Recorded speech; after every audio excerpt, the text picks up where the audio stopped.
Hey, what's up everyone? Welcome back to another video. Hope you're all doing well. So for today's video, the topic of today's video is going to be about Khadijah Britton. This has been a very highly requested video. However, I also wanted to bring this topic and her case back to light to hopefully publicize it more, to hopefully get some people to come forward with some additional information, and to assist her case and her family with their goal, which is to bring closure to this investigation. So for those of you that don't know Khadijah Britton or the story surrounding her disappearance, Khadijah Britton was a Native American female. She was 23 years old at the time of her disappearance.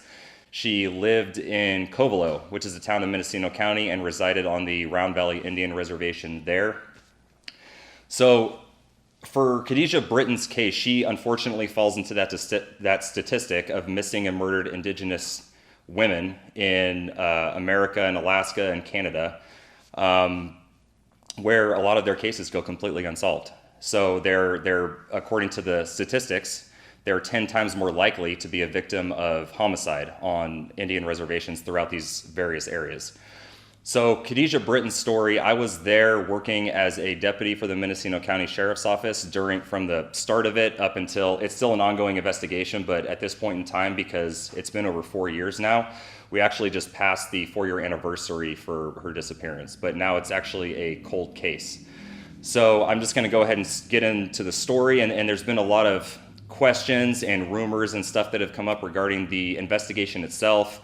A lot of frustration and unanswered questions on behalf of her, on the part of her family, and also the public in general. So I just wanted to clear up a lot of these things and tell you guys exactly what I know and what I saw for myself, what I was personally involved in, what my partners were involved in, people that I worked with. Now, just full disclosure, this did take place over 4 years ago, so there's some stuff that I'm kind of hazy on. I can't remember every single little detail just because so much time has passed. Before I even started to film this, I reached out to people that were there working with me at the time, and they also fall into that same, thought process as me, where they're having trouble recalling it just because it had been so long. But I'm going to do my best to keep the story straight and provide you all the information that I know. So the incident that started this whole thing off occurred January 30th of 2018. And this occurred, I believe, around 12:20 in the morning. So Khadijah Britton was in a dating relationship with her boyfriend at the time. They had been dating on and off for approximately 6 years. His name was Niji Fallis. And Niji has been involved in the criminal justice system for most of his adult life. He's been in and out of jail, in and out of prison. I've had numerous contacts with him when I was still a cop in Mendocino County that were criminal in nature. He was known to sell methamphetamine. He was always armed with a firearm. We get in chases with him and stuff like that. Khadijah, on the other hand, wasn't like that whatsoever. I had multiple contacts with her, all of which were very, very positive. She was always very nice, very polite, very pleasant to interact with. She was when she was in high school, a good student. She was a star athlete. She played basketball and stuff like that. She didn't have any kids in common with Niji, but she did take care of his 6 children that he had. She would watch him frequently. So just completely 2 different types of people. So going forward now, so for the main incident that occurred, the domestic violence incident, so this, like I said, was January 30th of 2018. Tribal police in Covelo were contacted by a family member of Khadijah's and said that Khadijah was over at their house and she had just been beaten up by Niji. So tribal police arrive at the residence and they go inside. They see Khadijah lying down on the floor. She was crying hysterically. They said that she had looked like she had been crying for quite some time. She was fully clothed, but she had dirt all along her left side of her body, her shirt, her pants. She had like a fat lip with blood on it on the lower right portion of her lip. She had a cut with blood and an abrasion right here on her right cheek, and then she had bruising up here on the right part of her forehead. So obviously she had been assaulted. And basically the statement that Khadijah gave the tribal police officers at the time was earlier in the day, she had been arguing with Niji. They lived in a residence together in Covelo, and she was trying to get out of that relationship because it was so toxic and he was so abusive, and she was just trying to leave. So they got in an argument regarding their relationship. She ended up walking down the road. And when she walked down the road, she was picked up by someone she knew, one of her friends, but this guy was also related to Niji. So her friend drove her to his house, and they chilled there for the majority of the day. Niji shows up, pissed off, goes into the house, grabs her by her hair, drags her outside, and she's, trying to swing at him and fight him and trying to get away. He threatens her multiple times, saying if she doesn't stop, he's going to kill her. According to her, he punched her several times in the face. She was lying on the ground, and he was kicked her a bunch of times in the chest and the face as well. Still threatening to kill her if she didn't get in the vehicle, which is what he'd wanted her to do, to get into his car, because she didn't want to go with him. So he essentially just kidnapped her at that point. He ended up forcing her into his car and drove to another residence in Covelo. Once they got to this other house, the violence continued. He hit her more times, and according to her, picked up a hammer, hit her with the hammer. She got out, tried to run away. He ended up getting a hold of her, started kicking her and punching her again, put her back in the car, and then they drove back to that house that they had just been at. Once there, she was able to get out again, ran to a different part of that property, located another one of her friends who drove her to her family member's house, in which case, at that point, they had called 911. So deputies responded as well to this. Tribal police contacted the Mendocino County Sheriff's Office as well. They responded to her family member's house, got a statement from Khadijah, which matched up with what she had just told tribal police, and her injuries were all consistent with the statement that she had just provided. So they took a report. Mendocino County Sheriff's Office deputies put out essentially a warrant for Niji's arrest. They weren't able to locate him that night. He kind of went into hiding after that for quite some time. So the following day, I wasn't working that night of the incident. I was off duty, but my friends, my partners were the ones that took that report. The following day, myself and a couple of the tribal police guys were on the hunt for Niji. We were trying to track him down because we obviously were trying to arrest him.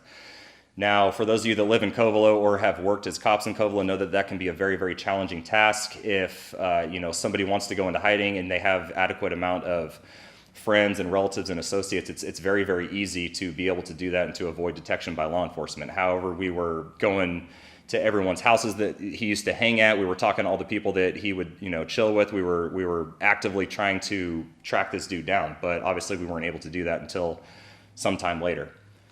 So while we were doing that for a few days, and on February 7th, so approximately a week later, Khadijah went to the tribal police station with Niji's sister.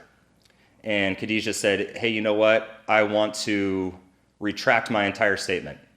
Everything that I said that happened with Niji, that was a lie. That was not true. The tribal police guys were like, well, hey, so it's a crime to file a false police report. She said, yeah, that's fine. If you guys have to arrest me, so be it. She said, I didn't get in a fight with Niji. My injuries were due to Niji's sister, who was standing right there next to her. And Niji's sister said, yep, I was the one that beat her up. And guys, like my previous video, a couple of videos ago that I did, related to domestic violence, or anybody that's been a domestic violence advocate, worked as a cop, a social worker, anything like that, or have experienced domestic violence themselves, knows that a lot of victims of domestic violence will come back and change their stories. Obviously in the heat of the moment, she wanted to report it. She had just been beaten up and threatened to be killed and all that kind of stuff. She was emotional and lots of things going through her mind. But a week went by, and she thought like, well, shit, now I don't want to go to court. I don't want to testify, because she was, probably concerned that Niji was going to kill her or beat her up or do something horrible to her if she did go through with that. So it's very, very common. It happens all the time. So she ended up doing that, and that was on the 7th. Now, it was either the 7th or the 8th. The following day was the last time that anybody ever saw her, and she disappeared after that. Approximately 3 days later, on the 10th, is when a member of her family called the Mendocino County Sheriff's Office to report her as a missing person. My buddy, who was a deputy at the time, was the one that took that initial missing person report. He knew, just like we all did, that it was a possibility that Niji had something to do with it, or that she was possibly hurt somewhere or something like that. And we all knew that he was armed, and because he always has guns and stuff like that. So he took the missing person report. It got entered into the system. I think that there was some delay. I think it might have taken a day or something like that, because I do know Khadijah's grandfather called down to the lieutenant, one of the lieutenants that worked in Ukiah, and said, hey, my granddaughter was reported as a missing person. Is she in your missing person system yet? And the lieutenant checked and said, no, not yet. But then they got her entered in right after that. So then, not only were myself and tribal police and other deputies looking for Niji, we started to look for Khadijah. So we go to all the places where she would be at. We talk to all of her friends, her family members and stuff like that, or I did. And nobody had any idea. But then we started to hear the rumors. People really started to say all this crazy shit, or places that she could be. One of the rumors that it ended up being true, my friend followed up on, the one that took the original missing person report, was that she had been kidnapped on either the 7th at nighttime or February 8th. It was one of those days. I can't really remember. From this house. So my partner and tribal police went to this guy's house, and they said, hey man, like we heard that Khadijah was over here a couple nights ago and that she, potentially got kidnapped by Niji. So this guy, I'm going to leave his name out of it for obvious reasons, that resided at this property in Covelo, said, yeah, Khadijah came over to my house with some people from the Coyote Valley Reservation. While she was here, she went to my bathroom, she came back out, and she was on the phone, obviously, with Niji. And a short time later, he's like, I could hear Niji screaming outside of my house for Khadijah. He said, Khadijah, like, come the fuck outside, get outside, get outside. So someone had told this dude that owned this house that Niji was also outside with a gun. So the guy walks outside and says, hey, what's up? And Niji just kept screaming for Khadijah. So Khadijah comes outside of the house, says, she's like, I don't want to go with you. I don't want to go with you. She takes a step off the porch, and then Niji started chasing her around. Chased her around this guy's car that owned the house. And once he finally got a hold of her, and he forced her, he punched her, I think once or twice in the face, and then shoved her into a vehicle that Niji had showed up in.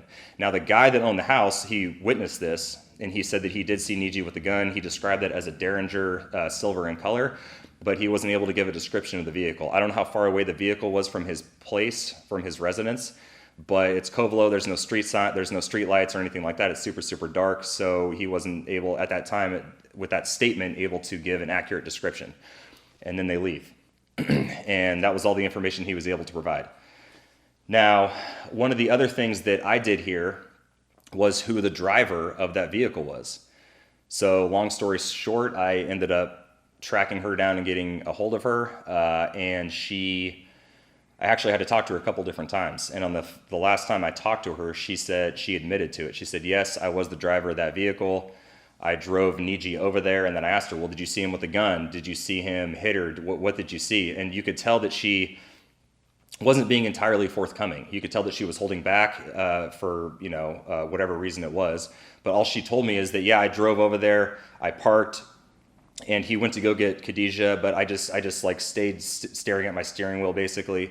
I didn't want to be involved, so I didn't look. I didn't really know what was going on. All I know is that a few moments went by, and Khadijah and Niji got in the back seat of my car, and then we left. And then I said, okay, what happened after that? So she's like, we drove approximately a quarter mile down the road on Airport Road, and then they're arguing in the back seat, and then Khadijah says, let us out of the car. So this girl stops the car, and Niji gets out, forces Khadijah out, and then the girl driving the car goes home. Approximately 30 minutes go by, and that girl got a call from Niji, and he was crying and saying like, oh, I fucked up, I didn't mean to. He was like basically hysterical. So he said, come pick me back up. So she comes and picks him back up, but no Khadijah. It was just Niji, and he was like crying and stuff still. So he gets in the car, and she's like, where's Khadijah? And he wouldn't tell her. So they drive back to her house, and then Niji's other girlfriend at the time, aside from Khadijah, pulled up in a black Mercedes, picked him up, and then left. And then that was it.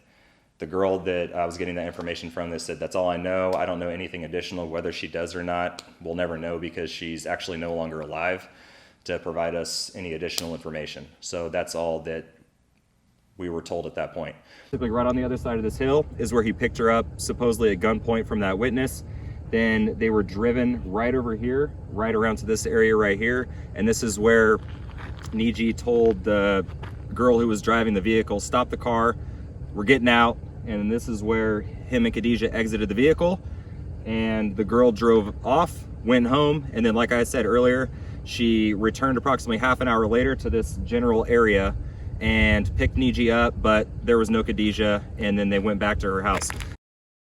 Now, as far as the rumors go, this is what made it very, very challenging and complicated.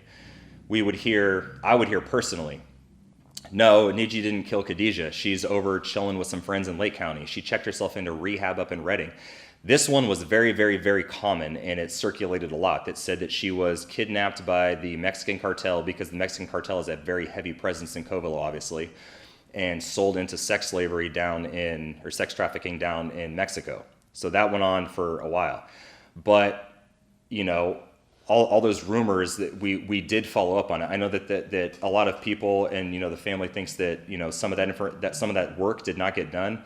I promise you it did. It absolutely did. We searched, we talked to every single person. It didn't, if there was even like a hint that someone could potentially have some information or was potentially involved, we talked to those people.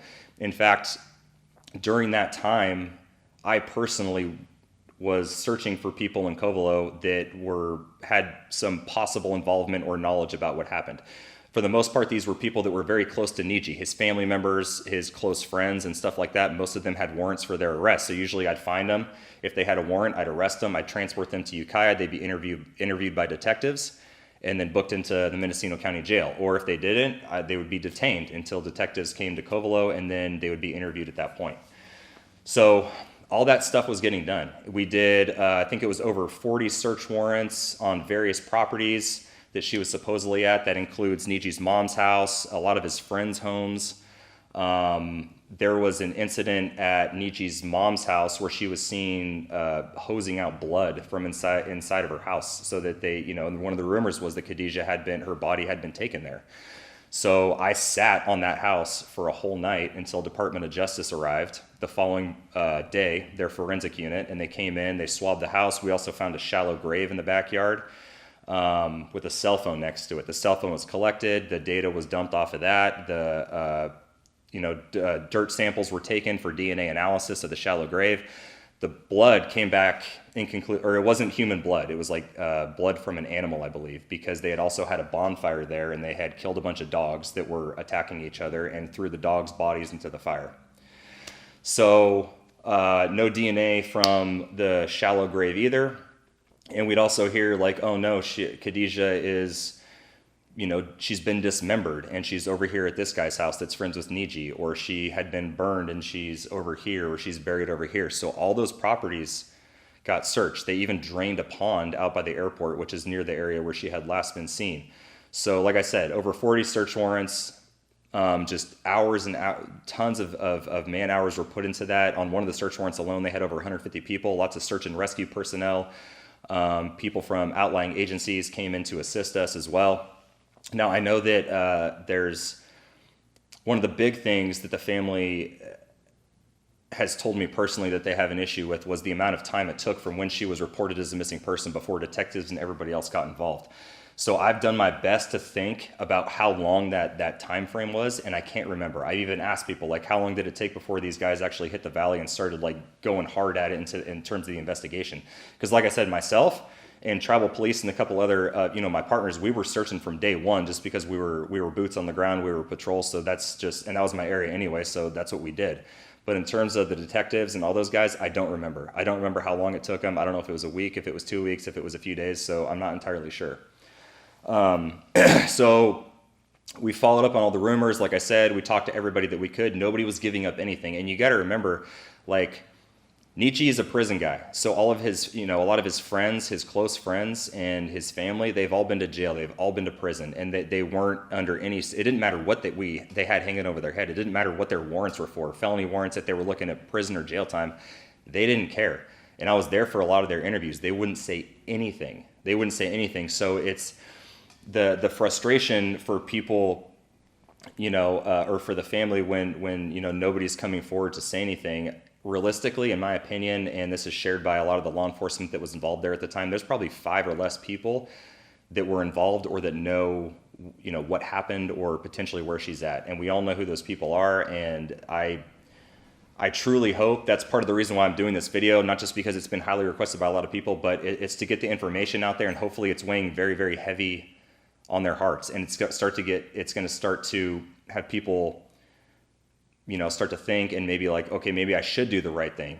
maybe I shouldn't just, keep this to myself. These people need to think, like, how would you feel if that was your sister, your cousin, your niece, or anything like that? Like, I don't understand personally how somebody could live with themselves knowing that type of information just to protect somebody like Niji. You know what I mean? So I'm hoping that those people that do know, because there are people that do know what happened to her, and that's, like I said, a big part of the reason for this video, to have them come forward and provide that information. So there's the reward itself is up to right around $100,000. The FBI put in money. There's a few other outside people that have put in money too that want to remain anonymous. So I really truly hope that these people can sit back and start to think. I hope it's eating away at them. I hope that they feel a tremendous amount of regret for not coming forward sooner to give their family, Khadijah's family, some closure. It's been over 4 years now. And her grandpa, he's getting older, like her mom, her dad, like, everyone else in her family, they have no clue what happened to her. So all these years have gone by, and it's killing them. And they're still fighting to figure out what happened and to get this information. So in terms of Niji, so Niji was on the run for this whole time. Tribal police actually ended up locating him on March 20th at a residence in Covelo. Someone had snitched him out and told them where he was at, so they went and found him there, and he was arrested, booked into the Mendocino County Jail. County Jail, obviously he was interviewed. I was present for the interview with the detective that interviewed him. And the interview went exactly how we expected it to. We were hopeful, and but at the end of the day, he's a seasoned criminal, been in and out of the criminal justice system throughout the majority of his adult life, like I had stated earlier. And, he's being accused of murder. So we didn't really expect him just to go ahead and provide us all the information. However, we were still hopeful that he was going to give us something that we could work with.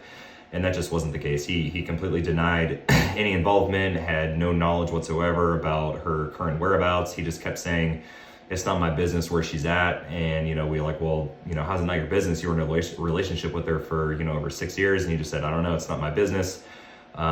We would ask him, like, where could she possibly be? Who are her additional friends that we haven't talked to, or any other associates or acquaintances? And he just kept saying, I don't know, it's not my business. So the interview didn't go anywhere. He didn't provide us with even a little bit of information that we could use to further the investigation. And that's just kind of realistically, that's pretty much how we expected it to go. People in Covelo, or people in the community, felt that there wasn't enough adequate resources attached to this case, in terms of the FBI, the Bureau of Indian Affairs, and stuff like that. So just to clarify, state of California is a public law 280 state, meaning the sheriff's office has ultimate jurisdiction over reservation land. I think there's 1 or 2 spots maybe in the state where that doesn't apply, but it's not like, Montana, Wyoming, South Dakota, North Dakota, where they each have their own tribal police and court and everything on the reservation itself, where the only outside law enforcement agency that ever goes onto the res to investigate crimes is generally the FBI, and that's for like homicide and stuff like that. But in California, it was us. It was the sheriff's office that has jurisdiction. We're doing all the crimes on the reservation. So in order for a lot of these agencies to come in and assist us with the investigation at the time, they had to be requested. Now, I do know that the FBI was involved. They assisted the Mendocino County Sheriff's Office with processing the evidence. Now, in terms of the evidence, I also wanted to clear up a couple points on that as well. So the black Mercedes that went and picked Niji up, that was said to, one of the rumors was that Khadijah had been put in the trunk and moved in that vehicle. That vehicle had been located.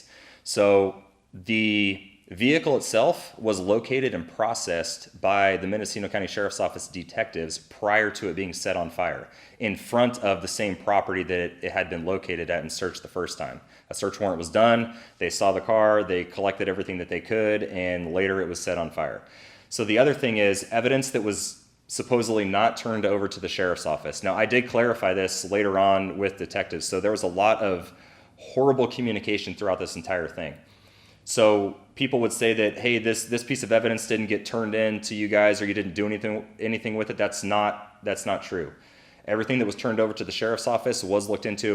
It was held for evidence. It was sent off for DNA analysis and all that sorts of stuff. A lot of times, or a lot of people were saying that stuff got turned into tribal police that didn't get turned over to the sheriff's office. So, but the detectives were in communication with the tribal police chief at the time and said, hey, we need everything that you have, all your evidence that's been given to you, we need it. But I do know that they were collecting all that stuff. And so, like I said, there was the assistance with the Department of Justice, the FBI, the BIA. I'm not sure if they ever got involved. I don't believe so, and I'm not sure the reason for that. Could there have been more involvement with the FBI? Potentially. I don't, like I said, I don't know the extent to what their involvement would be, or if they did step in and take over. I don't know if they would have been more successful or not. So the FBI actually did a press release, and they offered up additional reward money as well. In terms of the charges for kidnapping and domestic violence, the district attorney did not feel, he didn't go forward with the prosecution with that because, according to him, and Matt Kendall even said this in a press release, who's the sheriff from Mendocino County, unless there was a body, a confession, or some hard evidence, they were not able to prosecute that without Khadijah herself. So Niji never faced time for any of those crimes. Now, during this entire investigation, too, one of the 40 plus search warrants was done at one of his relatives' homes, where they found an AR-15 that they linked back to him, and then he went to prison for 1.5 years for being a felon in possession of a firearm. So that's the only thing that he ended up getting arrested for. He was released for that, and he was put on post-release community supervision, which is a form of probation. They put an ankle monitor on him in hopes to, track his whereabouts and maybe figure something out. Obviously, that didn't happen. Now, his most recent case, because he's back in prison right now, was actually something that I did. So I was a resident deputy in Covelo, as I've stated in multiple of my videos, and this was right before I moved. I think this was like April of 2020, right before I moved out of Covelo. So my partners and I get called out at 3 o'clock in the morning in Covelo because somebody else had potentially been kidnapped at gunpoint. So we're driving around Covelo looking for this vehicle, and I go down a road and I see a car that looked like it was broke down. It was smoking out of the hood, and it's in front of a house that's known to have, people with warrants, a lot of drug traffic and stuff like that. So I pulled up to make sure everything was okay. I see this girl in this vehicle. She says, "No, I'm fine. My car just broke down." And then behind it, I see Nietzsche, and he's by himself in a car. He sees me, and he's on probation, and I know he always has guns, and so obviously he knew he had shit on him. So he puts it in reverse, floors it, goes all the way back into this property, and I just run after him. And his nephew tried to close the gate. I kicked the gate open and ran in after the car. He ran out of room in the vehicle and came to a stop. And it was just, I was looking right at him. The windshield, I was shining my flashlight on him because it's pitch black out there. And he sees me, he's all lit up, and he starts reaching down underneath the seat. And obviously he was reaching for a gun, and I knew that because he's always armed, like I said. So I walked up to the window and I said, "Show me your hands or, I'm gonna shoot you." So eventually he ended up putting his hands up, and he got out, and he had a loaded pistol under his seat, and then he had a loaded rifle right behind him, and he was super high on meth. So ended up arresting him, and that's what he went back to prison for this last time, for being a felon in possession of 2 separate loaded operable firearms, also being under the influence of methamphetamine with those guns. However, he is subject or he's going to be released later this December, and likely he's going to be put back on probation or PRCS, not parole. So in the state of California, because a lot of things have been decriminalized, they've let a lot of people out of jail and prisons and stuff like that. They've changed a lot of the requirements for what type of supervision you're going to fall under. So because his crimes are not violent in nature, he's not a gang member or anything like that, he's likely going to put on some form of PRCS, which means that all he has to do is stay out of jail for 1 year, and he is off all sorts of supervision, as opposed to being on parole, where he has to, finish the remainder of his prison term on some sort of supervision. So he's going to be out and free very, very, very soon, back in that community where Khadijah's family has to see him walking around living his life while they still have to face all these unanswered questions.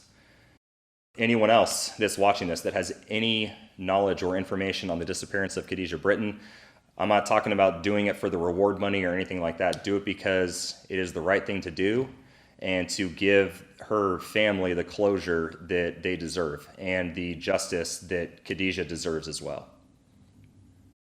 Mountain Covelo, out in Round Valley, California, with Khadijah's grandfather, Ronnie Hostler, who has headed a lot of these press conferences and a lot of, been in contact with FBI, the sheriff's office, multiple agencies trying to find closure and answers to Khadijah's disappearance and, solving her case. So we're out here with Ronnie today.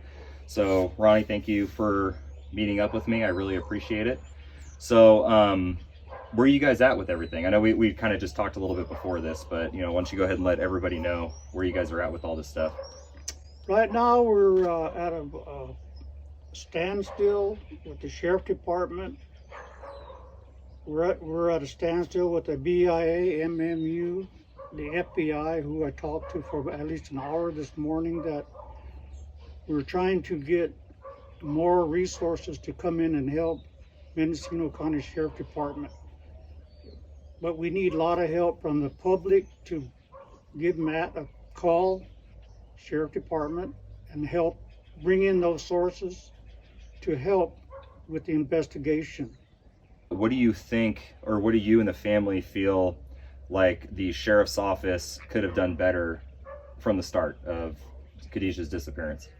This first happened, my daughter came that morning and said Khadijah is missing from last night, because it was so bad because they knew who took her.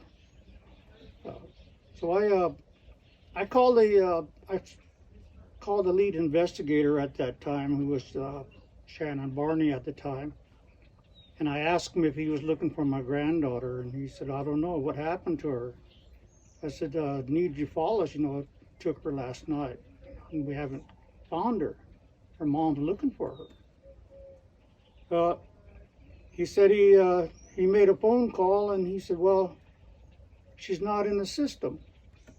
He said, give me 2 or 3 hours and I'll see what I can do. So 3 or 4 hours later, he gave me a call and said, okay, she's in the system now. And I said, well, what do you plan on doing? Well, we'll send a detective up there to see what's going on. So I figure everybody in the Sheriff Department and the law enforcement knows who the Need You Follow is and what he's capable of doing. So I just figured that the Sheriff Department would take care of it, and it didn't happen at that time. Yeah, and I had addressed this earlier in my video, that I can't personally remember, because so much time has gone by, like how long it took detectives to get out here and start the investigation itself, right? And you had made a comment to me before about like, well, why would there be so much delay when they hit the ground out here hard immediately for other minor stuff, right? Mm-hmm. Minimal crimes, yeah. So I can't personally remember. I know that, but it must be true. I mean, you and the family feel like there was like too much time had gone by, which obviously you guys feel would have potentially brought closure immediately, right, to her disappearance, and that just didn't get done. Now, I did mention in my video too, in terms of the FBI, which you're still trying to get some help and assistance and involvement from them. So I do know for them, the only thing that I'm aware of that they helped us with at the time was processing evidence. So we would present them with whatever the detectives would give them, certain pieces of evidence or whatever, and they would help with that. However, obviously they weren't, out here on the valley, right? So you guys feel that we just had this conversation, obviously, that from, day one, the sheriff's office should have requested them specifically to come take over the investigation, and you guys feel that there would have been like a drastic improvement in how things got done versus just the sheriff's office handling it, right? Okay. Right. And then I know that you guys wanted the Bureau of Indian Affairs, BIA, to get involved as well, which you're still trying to battle as well. Yeah, I got in touch with the BIA MMU, that's Murdered and Missing Unit. So I got in touch with them, and it was a good meeting. I got to go back to Arizona. My grandson had a Navi basketball tournament back there, so when I was back there, I had another young man help me, and that was familiar to that place back there. So we got to talk, and about an hour and a half meeting with them, told them everything, and I didn't want to say any names, but they said, you got to give us some names. So I gave them the names, and the main name was Lieutenant the head lieutenant at that time of investigations was Shannon Barney. So I had to just give them info on him, who he was. He was a tribal chairman here at one time, and they were really, well, they had really mixed emotions about him. So, but I left it at that. So hopefully they can come in, but the main thing that's holding up FBI and the FBI and BIA MMU is jurisdiction. That's the main focus right now, is jurisdiction. And that's what I'm having problems with, and that's what I need help with. I talked to two council members, the chairman and the vice chairman, but I haven't received any info back whether or not they can get that jurisdiction here in the valley. So. And that's the ultimately, you know, I mean, we know that, you know, California law is a public 280 state where the sheriff's office has jurisdiction over reservation land, but realistically, that should be, you know, not your responsibility, right? That should be up to the sheriff's office to reach out to those entities. Yes, sir. To request their assistance. Okay. And at this point, you feel that, you know, like you told me before, that that's just not getting done? It's not getting done. I don't know. I've heard so many different reasons from Matt that it just don't make sense to me. I mean, this is not a DUI, Neil. This is a granddaughter who witnesses her being taken out of a house with a gun, and the last people to see her alive. So it's just things aren't adding up. I'm not getting that much response or help from the sheriff department. And to me, it seems like the sheriff department is the main holdup right now. Yeah, and I'm sure you're aware of the, which I addressed in my video too, the rumors back in the day that was circulating Khadijah's disappearance about, I'm sure you heard the main one, that she was kidnapped by Mexican cartel and, you know, put into, you know, like sex trafficking and stuff like that. Obviously, you guys don't feel that that was the case at all, right? I mean, well, anymore, or what are your thoughts on that? I heard that rumor. Yeah, that was the biggest one. Yeah. So my opinion of that is, the sheriff department probably heard it too. That we did. Okay, so I'm thinking, my opinion is that, okay, if you believe that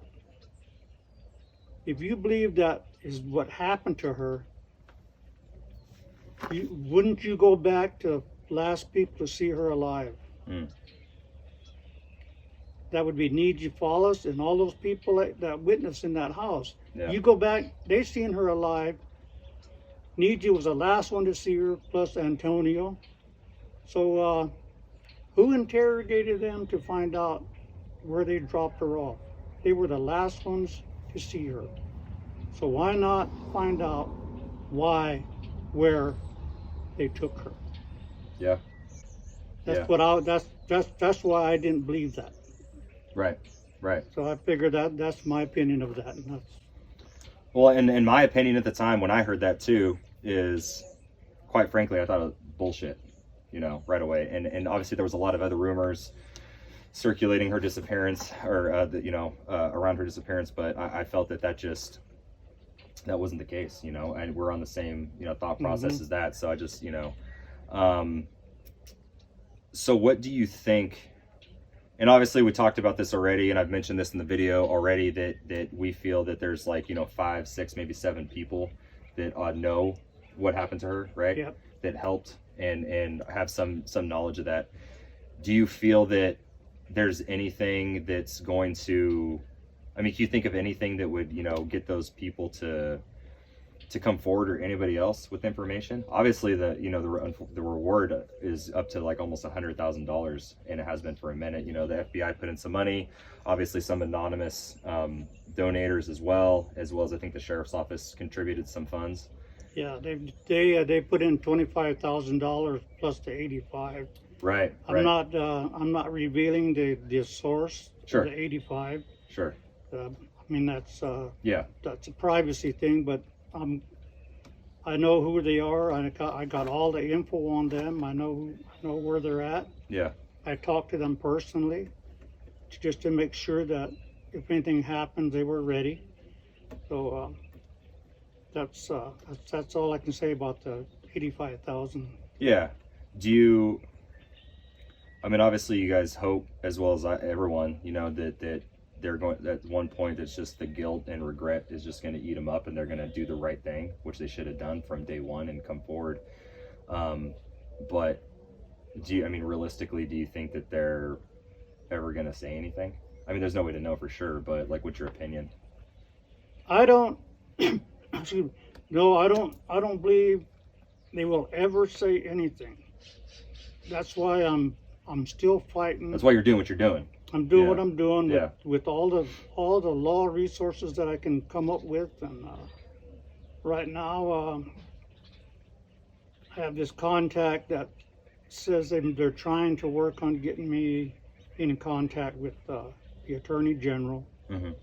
So I'm hoping that will happen in the near future. I hope it can happen before he gets out of jail. So. Right, that's another thing I wanted to mention too. So he gets out, I believe this December. He's scheduled for release, and most likely he's going to be on some form of probation, not parole, because of his crimes, you know, that he was arrested for this last time, which was my case. Obviously, it's a nonviolent weapon offense. So, and we just talked about this a minute ago too, off camera, the fact that he most likely is going to come back out to the valley because this is where his remaining family is. So what's that? You know, and I was here the first time he got out, and it was pretty bad. So, I mean, I can't imagine what that's going to be like, you know, for you guys to have him out and to have to see him on the daily, you know. I mean, it was. I don't go to too many events here in the valley anymore because of that. Yeah. But my daughter, she likes to go out. Grandson likes to go out, and it's not. It hurts. I bet. It really hurts to know that there's no charges, nothing. Yeah. So hopefully, well, one of the first things we were told when they released him at the jail, they took us, told us to be. Don't do anything stupid. Pretty much what that guy told us. Yeah. You know, don't do anything. Mm-hmm. So, and we haven't done nothing. I remember at the time, the first time he got out, I was still working up here, obviously, and well, that whole time I was, but I remember we were told from the higher ups to be on, like, you know, high alert kind of a thing, because it's like, hey, you know, Niji's gonna go back out to the valley, and he's probably not gonna be, you know, safe. Yeah. But it's like, well, yeah. So for the charges and stuff, obviously there's no charges against him right now. They do have the witnesses from the house that he was taken, as well as the girl that drove the car, right? That's no longer alive. So what are your thoughts on, I know that the DA's office, as well as Matt Kendall, did that press release stating that, you know, without a body, a confession, or hard evidence, they weren't able to do anything with that. What are your thoughts on that? That's why I started fighting. Right. Yeah. When they start telling me things like that, that just made me go out and do what I've been doing. I got banners, I got bracelets, I got everything that I put all over the county here, different states, clear back to North Carolina, Texas, Tennessee, Washington, Oregon, Minnesota. I got banners all over. Mm-hmm. Well, that's what made me.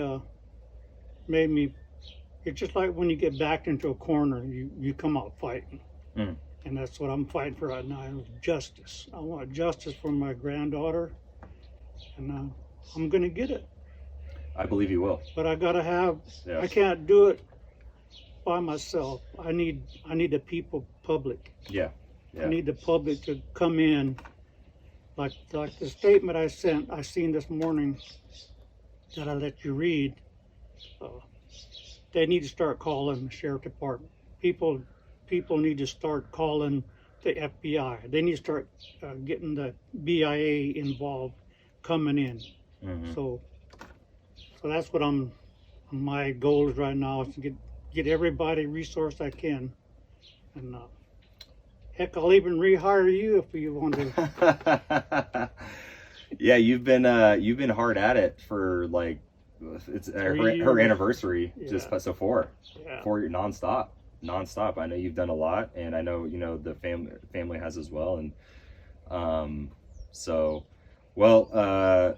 Thank you, Ronnie, for talking to me today, and I truly hope that you and the rest of your family get some sort of resolution and closure. Well, we're not for her gonna, and like I said, these people aren't gonna forget about Khadijah in this valley.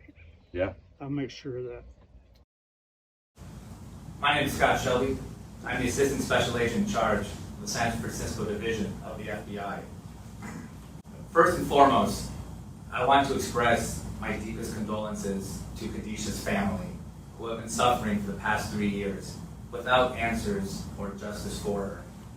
I cannot imagine the pain that you are going through during this time. I'm truly sorry. I want to announce the FBI is offering a $10,000 reward for information that would lead to the arrest and conviction of those who are responsible for Khadijah's disappearance. We are encouraging members of the community to come forward. Somebody knows. Tips can be provided to the FBI San Francisco Division by calling 415-553-7400. Tips can remain anonymous, and again, we are asking the public to come forward. Our goal is to find Khadijah, to uncover the truth about her disappearance, and to bring justice to those who are responsible for her disappearance.